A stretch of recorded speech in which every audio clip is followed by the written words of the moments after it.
গিন্নি, আমি চুলটা একটু কেটে আসি। কি বললে? চুল কাটতে যাচ্ছ? আহা, মুখে নেই গোঁফ দাড়ি, মাথা ভর্তি টাকের হাঁড়ি, ঘাড়ের নিচে বাবরি চুল, নাড়ালে দোলে দুল দুল। সেটা আবার কাটতে যাচ্ছে।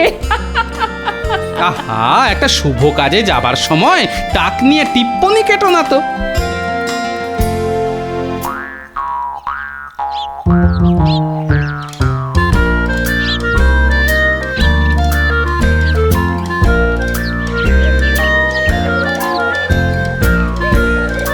আরে গোপাল দাদা, কি মনে করে?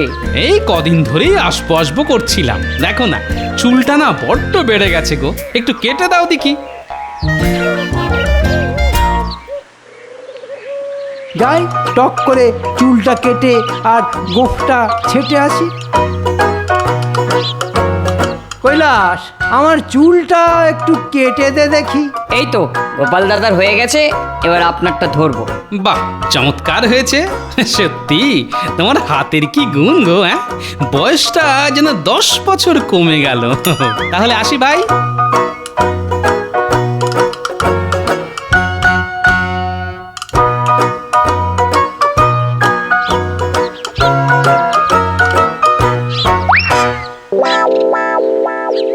বলি গিন্নি, গিন্নি একটু শুনে যাবে? কি হয়েছে?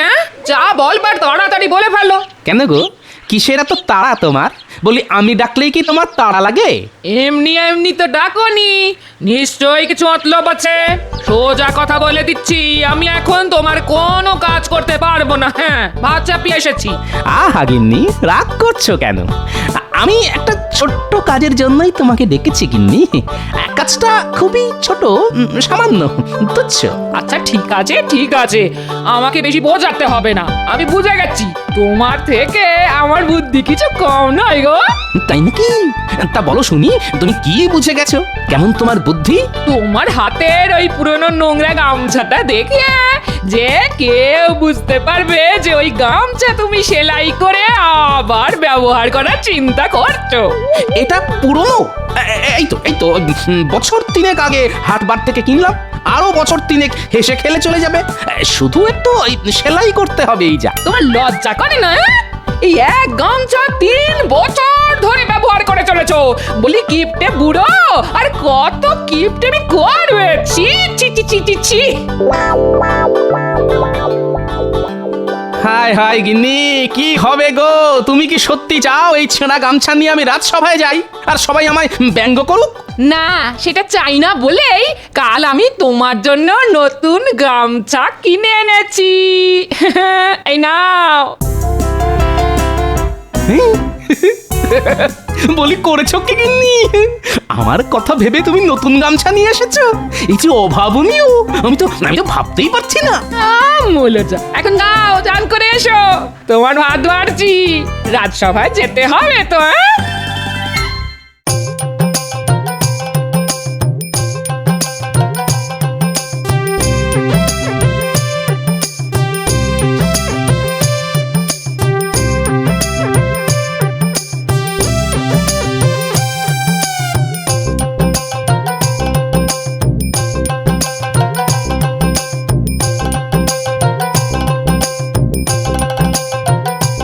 এই দেখুন মহারাজ, এটি আমার গিন্নি আমাকে উপহার দিয়েছে।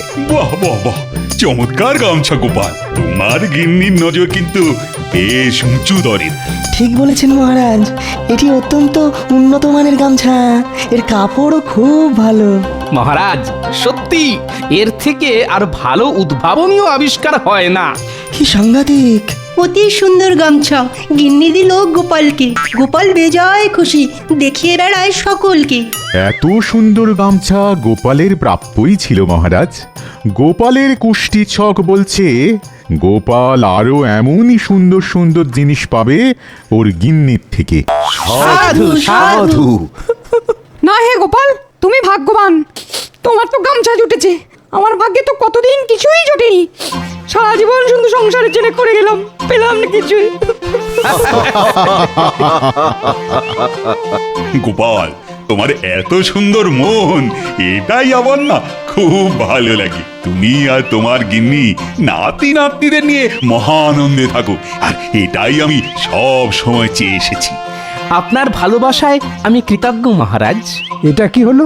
গোপালকে নিয়ে মস্করা করার জায়গায় গোপাল এত প্রশংসা পেয়ে গেল, তা আবার মহারাজের মুখ থেকে।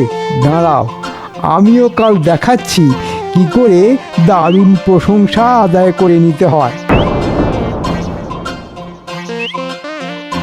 গোপাল কাল গামছা দেখালো, আর আমি এই ভীষণ সুন্দর রূপোতে বাঁধানো লাঠি মহারাজকে দেখিয়ে সবার প্রশংসা আদায় করে নেব। একা গোপাল খালি প্রশংসা পাবে, তা কি করে হয়?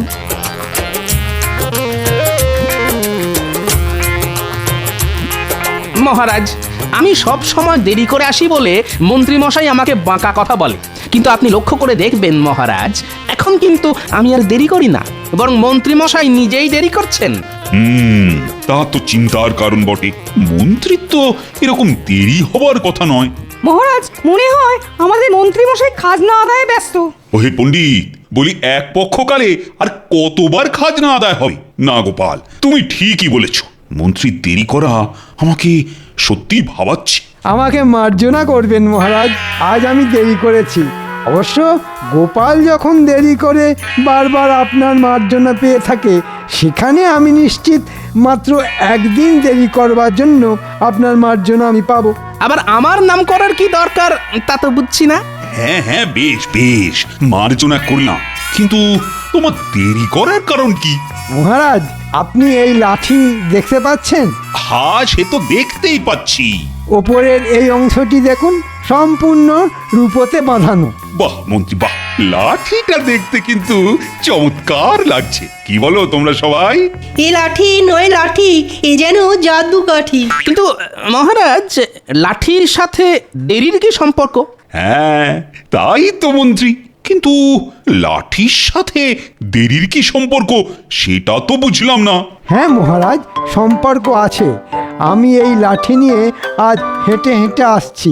পথে সবাই দাঁড় করিয়ে আমাকে জিজ্ঞাসা করতে লাগলো কবে কি করে আমি এই লাঠি পেয়েছি। বাহ বাহ বাহ, তারা এও বলতে লাগলো যে এত সুন্দর লাঠি তারা আগে কখনো দেখেনি। সত্যি, সবাই সবাই ঠিকই বলেছে, এত সুন্দর লাঠি আগে আমি দেখিনি। বুঝেছি। কাল সবাই আমার গামছার প্রশংসা করাতে মন্ত্রী তুমি হিংসায় জ্বলেছ, তাই এই লাঠি নিয়ে খেলা। দাঁড়াও, এবার শুরু হবে আমার খেলা।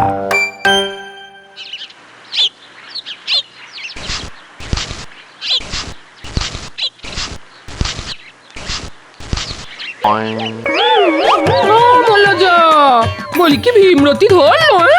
বুড়ো বয়সে হাতে গোলাপ ফুল নিয়ে চললে কোথায়? কোথায় আবার? যাচ্ছি রাজসভায়। মহারাজকে এই গোলাপ ফুল উপহার দেব। মহারাজকে গোলাপ ফুল দেবে? কেন? মহারাজের বাগানে কি গোলাপ ফুল ফুটছে না? নাকি তুমি আর ভাড়ামি করতে পারছো না বলে তোমাকে মালির কাজ দিয়েছে? আহা, তা কেন হবে গো? কি যে বলো, তোর মাথাটা না একদম খারাপ হয়ে গেছে। কি জানি বাবু, তোমাকে আগে কখনো এরকম ফুল হাতে তো দেখিনি, তাই। আচ্ছা আচ্ছা আচ্ছা, কথা কাটাকাটি বন্ধ করো তো, এখন আর বক বক করার সময় নেই, আমি চললাম। মন্ত্রী, তুমি আজ জব্দ। আমি বেশ বুঝতে পারছি তুমি আমাকে হিংসা করছো, আর তাই একখানা লাঠি নিয়ে এসেছো। তুমি তো জানো না, একটা লাঠির থেকে ফুলের জোর অনেক বেশি।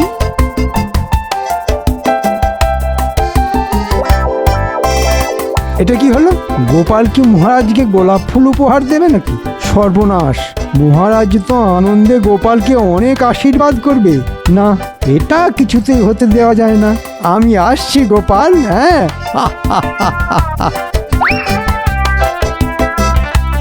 মহারাজ, এই গোলাপ ফুলটি আপনার জন্য। করেছো কি গোপাল? আহা, কি চমৎকার ফুল! এত সুন্দর ফুল অন্য কোথাও নয়, আমার বাগানেই যেন শোভা পায়। দেখেছো সবাই, গোপাল আমাকে কত ভালোবাসে। ঠিক বলেছেন মহারাজ, গোপালের আপনার প্রতি ভালোবাসার কোনো তুলনাই হয় না। আহা এই সুগন্ধি গোলাপের গন্ধে মনটা একেবারে জুড়িয়ে গেল। আর আমার আস্ত টব শুদ্ধ গোলাপ গাছের গন্ধে আপনার প্রাণ জুড়িয়ে যাবে মহারাজ। হ্যাঁ, গোলাপ গাছের কোনো গন্ধ হয় না মন্ত্রী মশাই, গন্ধটি আসে ফুল থেকে। ঠিক গোপাল ঠিক। দেখুন মহারাজ, এই গাছে কত গোলাপ ফুটে রয়েছে, এতে গোপালের ওই গোলাপ ফুলের থেকে গন্ধ আরো বেশি। আপনার জন্য এনেছি মহারাজ।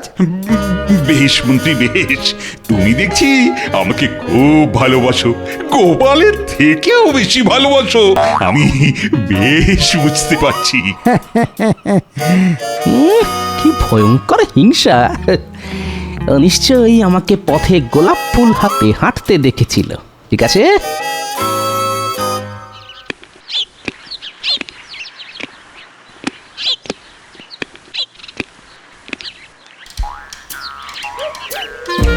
কি বুঝছো গোপাল? আপনি যথেষ্ট বিচক্ষণ মহারাজ, আপনি সবই বুঝতে পারছেন। প্রথমে লাঠি, তারপর টব শুদ্ধ ফুল গাছ, যা যা তুমি করছো আমার মন্ত্রীও ঠিক তাই তাই করে চলেছে। মন্ত্রী আমাকে কোনোদিনই পছন্দ করে না, সে তো আপনি ভালো করেই জানেন মহারাজ, কিন্তু এখন দেখছি হিংসার মাত্রাটা খুবই বেশি। তা আর কি করা যাবে, এইভাবেই চলুক। না মহারাজ, আমার অনুরোধ যদি আপনি রাখেন তাহলে মন্ত্রীকে আমি জব্দ করতে পারি। তা কিরকম জব্দ? মহারাজ, আপনাকে একটু অভিনয় করতে হবে। অভিনয়? তা কিরকম শুনি? আমি আপনাকে আমার জন্য একটা প্রাসাদ বানিয়ে দেবার অনুরোধ করব। সে কি গোপাল, একটা পুরো প্রাসাদ তোমার চাই? কই আগে কোনোদিন বলনি তো। না মহারাজ, আগে বলিনি, জানি আপনি না বলবেন, কিন্তু আমি যদি নবাবকে একটি প্রাসাদ আমার জন্য বানিয়ে দিতে বলি। তুমি কি বলছো না গোপাল, আমি কিছুই বুঝতে পারছি না। নবাব তোমাকে প্রাসাদ বানিয়ে দেবে? হ্যাঁ মহারাজ, এবং আপনি তাতে সম্মতি দেবেন, এটাই অভিনয়। আমি আপনার কাছে চাইবো, তাতে আপনি না বলবেন, কিন্তু নবাবের কাছে চাইতে যেতে পারি কি না এই প্রশ্নের উত্তরে আপনি সম্মতি দেবেন। আমার না কিরকম সব গুলিয়ে যাচ্ছে। আপনাকে শুধু এইটুকুই আমার জন্য করতে হবে মহারাজ। আচ্ছা আচ্ছা আচ্ছা, ঠিক আছে ঠিক আছে। মহারাজ, আমার একটি বিনীত আবেদন আছে আপনার কাছে। আপনি যদি আমার আবেদনটি রাখেন তাহলে আমার খুব উপকার হয়। তা বলো শুনি, কি তোমার আবেদন? মহারাজ, আমি একটি প্রাসাদ বানাবার আবেদন রাখছি আপনার কাছে। ওই একচালা মাটির বাড়িতে থাকতে আর মন চায় না মহারাজ। অসম্ভব গোপাল, তোমার এই আবেদন আমার পক্ষে রাখা সম্ভব হচ্ছে না। গোপালের মাথায় সম্ভবত কোনো রোগ হয়েছে মহারাজ। গোপালের এখন কি মহারাজের মতন প্রাসাদে থাকবার শখ হয়েছে? আমার খুব প্রয়োজন, তাই আমি আবেদন করেছি। কিন্তু গোপাল, তোমার কুষ্ঠিতে প্রাসাদে থাকা নেই যে। ওহে গোপাল, এ হলো ওই মনের অসুখ, আমার কাছে এর পাচন আছে। ঠিক আছে মহারাজ, আপনি শুধু এইটুকু অনুমতি আমাকে দিন যাতে আমি নবাবের কাছে প্রাসাদ বানানোর আবেদন করতে পারি। গোপাল, তোমার কি মনে হয় নবাব তোমার কথা শুনবে? দেখাই যাক না কি হয়। বেশ, এই অনুমতি আমি তোমাকে দিচ্ছি। তুমি নবাবের কাছে প্রাসাদ বানানোর জন্য আবেদন করতেই পারো। এবার নবাব তোমার আবেদন রাখবে কিনা সেটা তার ব্যাপার।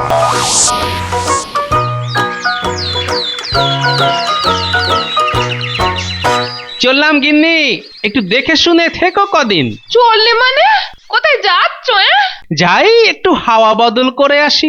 দেখো দেখো দেখো, এই সকাল সকাল এইরকম হেঁয়ালি আমার একদম ভাল লাগছে না।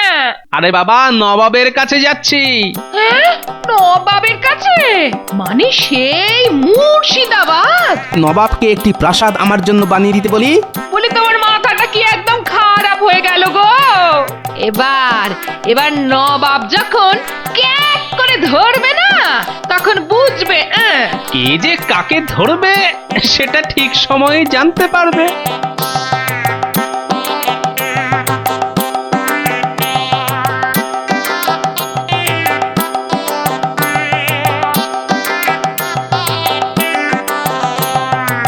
গোপাল, কি ব্যাপার? এরকম আচমকা তোমার আগমন তো আগে ঘটেনি। তোমার রাজার শরীর ভালো আছে তো? হ্যাঁ, কি বলো উজির? আগে হ্যাঁ জাহাপনা, গোপাল নিশ্চয়ই কোনো আবেদন নিয়ে এসেছে। আবেদন? কিরকম শুনি গোপাল, বলো দেখি। হ্যাঁ নবাব বাহাদুর, আমার আবেদন হলো আপনি আমাকে একটা প্রাসাদ বানিয়ে দেবেন, আমি সেখানে থাকবো। গোপালের ইচ্ছে হয়েছে প্রাসাদে থাকবে, বাহ, শক্ত মন্দ নয়। তা কৃষ্ণচন্দ্র তোমাকে অনুমতি দিয়েছে গোপাল? হ্যাঁ হুজুর, আমি মহারাজের অনুমতি নিয়েই এসেছি। বেশ বেশ বেশ, আমি তোমাকে প্রাসাদ বানিয়ে দেবো, কিন্তু একটা শর্তে। শর্ত? হ্যাঁ শর্ত, সেই প্রাসাদ বানানোর খরচা তোমাকে কিন্তু সুদে আসলে দিতে হবে। একেবারে দিতে পারবে না জানি, তাই প্রতি মাসে মাসে দিতে হবে। বলো রাজি? রাজি হুজুর, রাজি রাজি। তবে প্রতি মাসে ঠিক কত মূল্য দিতে হবে সেটা বললে খুব ভালো হয়। খাজাঞ্চি, মূল্যের পরিমাণ কত হতে পারে? আগে মানে হুজুর, গোপাল যদি প্রতি মাসে মাসে দেয় তাহলে 1 মাসের মূল্য হবে 300 মোহর। হ্যাঁ। কি গোপাল, পারবে? নবাব বাহাদুর, প্রাসাদ বানানো শেষ হবার ঠিক 6 মাস পর থেকে আমি দিতে পারবো। আগে কিছু টাকা পয়সা জমিয়ে নিই, প্রতিদিন 10 মোহর করে মাসে 300 মোহর দিতে পারবো। 6 মাস? কিন্তু এই 6 মাস কি হবে? চিন্তা করবেন না নবাব সাহেব, এই 6 মাস আমি আপনার হয়েই কাজ করব, অন্য কোথাও যাব না। বাবা বাবা, এই তো সুযোগ, এই হাতছাড়া করা যাবে না। গোপালের বুদ্ধি এবার থেকে আমার হয়েই কাজ করবে। বেশ, তোমার প্রস্তাবে আমি খুশি, তুমি আমার হয়েই কাজ করবে। হ্যাঁ মন্ত্রী, এবার তুমি জব্দ হবে।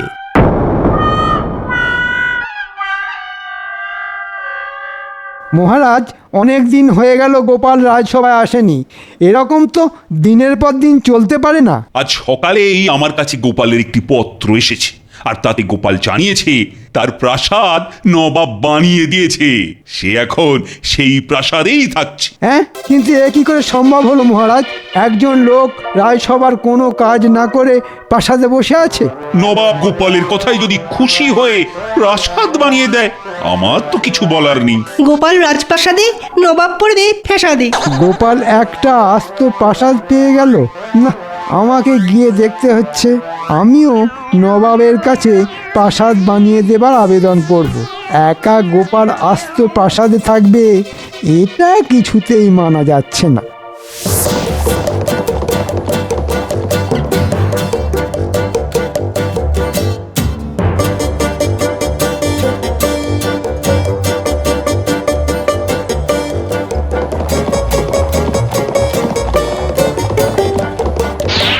চমৎকার, আরাম করে বসে আছো। কি মনে হচ্ছে নিজেকে মহারাজ?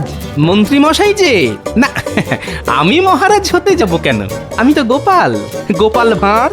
রাজসভায় না এসে এখানে প্রাসাদে বসবাস করা হচ্ছে, তা কিভাবে এলো এই প্রাসাদ শুনি? কিভাবে এলো সে তো অনেক কথা, তবে এটুকুই বলতে পারি সবই নবাবের করুণা। আমি এখন নবাবের সভা অলঙ্কৃত করছি। ঠিক আছে, তাহলে আমি চললাম নবাবের কাছে।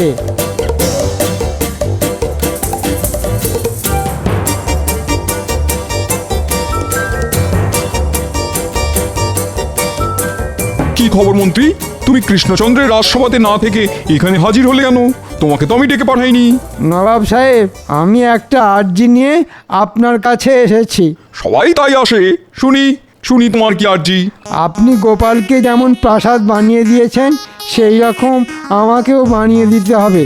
গোপাল যেমন আপনার সভা অলংকার করছে, আমিও সেই রকম আপনার সভা অলংকার করব। তোমার স্পর্ধা তো কম নয়, দূর হয়ে যাও এক্ষুনি চোখের সামনে থেকে, তোমার মুখ আমি দেখতে চাই না। আজ্ঞে হুজুর। যাও।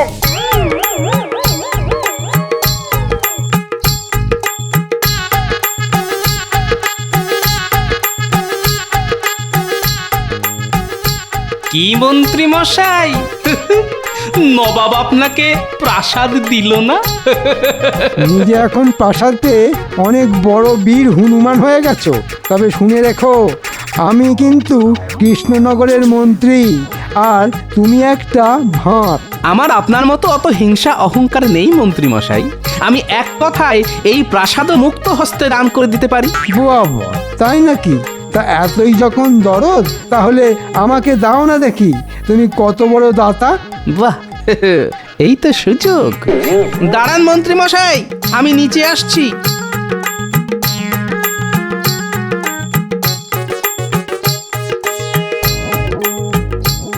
আজ থেকে এই বাড়ি আপনার, আর বাড়ির সমস্ত দায় দায়িত্ব দেনা পাওনা খরচাপাতি সবকিছুর ভারও আপনাকেই নিতে হবে। এটা এই কাগজে স্বাক্ষর করে দিতে হবে রাজসভার সকলের সামনে। ঠিক আছে, তাই হবে।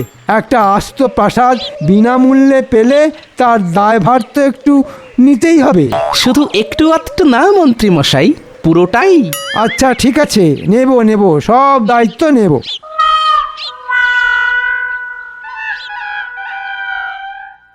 তাহলে মহারাজ, আজ থেকে গোপালের প্রাসাদ আমার হয়ে গেল।